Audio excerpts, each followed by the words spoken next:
किती ओपनच्या जाग्यावर किती ओबीसीचे माणसं नोकरी करतात, कोण कर्मचारी, कोण ड्रायव्हर आहे, कोण शिपाई आहे, कोण अधिकारी आहे, याच्यावरती जर उघड आकृती बंद जर जाहीर होऊ लागला आणि त्याच्या चर्चा मात्र सबंध महाराष्ट्रात होऊ लागल्या, तर खरंच का आपण शिवशाहू फुले आंबेडकरांच्या विचाराचे आहोत असे प्रश्न आम्हाला विचारले जातात. पावला पावलावर प्रश्न आमचे विचारले जातात. याच्यापेक्षा तुम्हाला दादा माहिती आहे, प्रशासन तुमच्या हातून जेवढं मजबूत होतो तेवढं कुणाच्याच नाही. कधीतरी तुम्ही सुद्धा अगदी वरिष्ठ प्रशासनाच्या सर्वांना विचारा की हे जे चाललंय हे बरोबर आहे. यानी या महाराष्ट्रातला सामाजिक सलोखा व्यवस्थित राहणार आहे. यामुळं शिवशाहू फुले आंबेडकरांचा विचार घेऊ एकमेव आपला पक्ष जो इमानदारीनं निष्ठेनं यांच्या निष्ठेचं काम जे आपण हाती घेतलंय ते करतोय, ते खरंच पुढे आपण घेऊन जाणार आहोत का? कदाचित ह्या गोष्टी माझ्या तुम्हाला मिनिटासाठी लागतील, पण लागू द्या. मैं आईना हूं, आईना दिखाऊंगा जो. पण ही वस्तुस्थिती आहे. कसं तरी लोकसभेच्या निवडणुकीनंतर सामाजिक सलोखा या महाराष्ट्रात विधानसभेच्या निवडणुकीनंतर बदलला, पण पुन्हा कुठलं तरी कारण काढायचं. हो, बीड जिल्ह्यामध्ये मस्साजोगचे आमचे सरपंच संतोष देशमुख यांची निर्गुण हत्या झाली. ज्यांनी गेली ती गुन्हेगार, त्या कृत्याचं कुणीही समर्थन करू शकत नाही. आणि ज्यांनी केले असेल त्यांना फासावर लटकवलंच पाहिजे.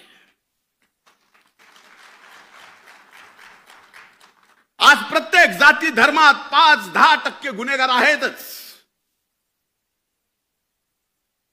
कुणी उठून सांगावं की हो माझी अशी जात आहे, हो असा माझा धर्म आहे, एकही गुन्हेगार सापडणार नाही. सांगावं.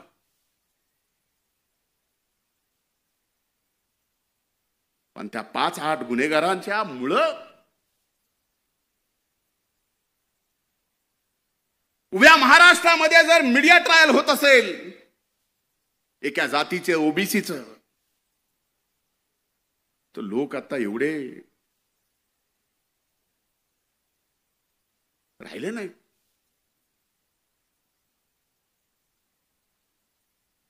बीडचा बिहार,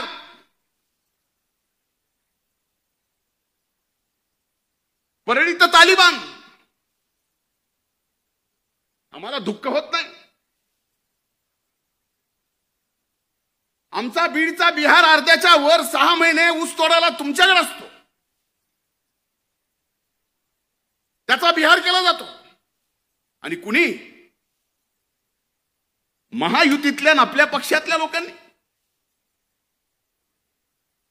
परळीला तालिबान केले जातं, जे परळी 12 ज्योतिर्लिंगापैकी पंचम स्थान असणारं, 5वं स्थान असणारं परळी वैद्यनाथाचं ज्योतिर्लिंग आहे.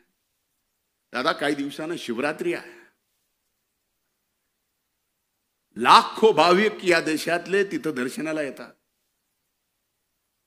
अशा मीडिया ट्रायलनी, अशा सगळ्या एका गावाला एका जिल्ह्याला बदनाम करून अशा जर गोष्टी होत असतील, ह्याच्यातलं नुकसान कुणाचं आहे?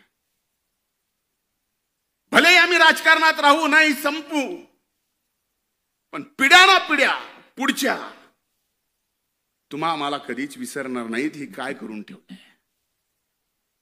माझी हात जोडून त्या बाबतीतली विनंती आहे. अरे आमच्यासारखे माणसं लढणारे, मला माहिती आहे दादा, कुठल्या कुठल्या प्रसंगात, माझ्या वाईट प्रसंगात या पक्षाने माझ्या मागे उभं राहिले. मी ते कधीच विसरू शकत नाही, मरेपर्यंत विसरू शकत नाही. मेल्यानंतर माझी अग्नी दिली तर त्या अग्नीतला धूर सुद्धा तुमच्या उपकाराची परतफेड करू शकत नाही दादा, मला माहिती आहे. असे प्रसंग कुणावर आले नाहीत. आणि असे प्रसंग कुणावर आले तर आमच्यासारखे कार्यकर्ते सुद्धा कुठे थांबले नाहीत. कुणी अंगावर आलं तर आम्ही सुद्धा आमच्या नेत्यासाठी शिंगावर घ्यायचं कमी केलं नाही. आत्ताच्याच प्रसंगात एक गोष्ट तुमच्या सगळ्याच्या समोर आली की मी मुंबऱ्याला नजीब मुल्ल्याच्या प्रचाराला का आलो, म्हणून ते सगळं चाललंय. ह्या सगळ्या गोष्टीचा विचार होणं आवश्यक आहे. आमच्या सारख्यानं एक लहान मतदारसंघ ज्यावेळेस पक्षासाठी बांधला,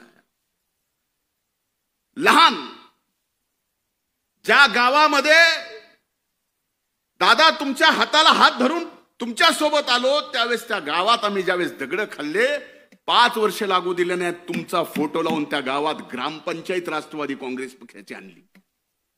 का? माग बघितलं की आम्हाला लक्षात यायचं दादा आहेत. बस कधी कधी आमच्या सारख्याला आता वाटायला लागले, माग बघितल्यावर कोण आहे, आम्हीच दचकाय लागलो. पण आता ही वेळ नाही. सांगायचा हेतू एवढाच आहे, मी आपल्यापेक्षा अनुभवाने प्रचंड लहान आहे. कधी कुणाला वाटतं मी सिरियस नाही. चुका काढायच्याच ठरल्या, टीकाकार व्हायचंच ठरलं तर माझ्यासारखं टीकाकार कुणीच होऊ शकत नाही. प्रत्येकाच्या अंगी आहे, माझ्या असू शकतात. पण आज जर दादांच्या अथक परिश्रमातून, आपल्या सर्व मान्यवराच्या अथक परिश्रमातून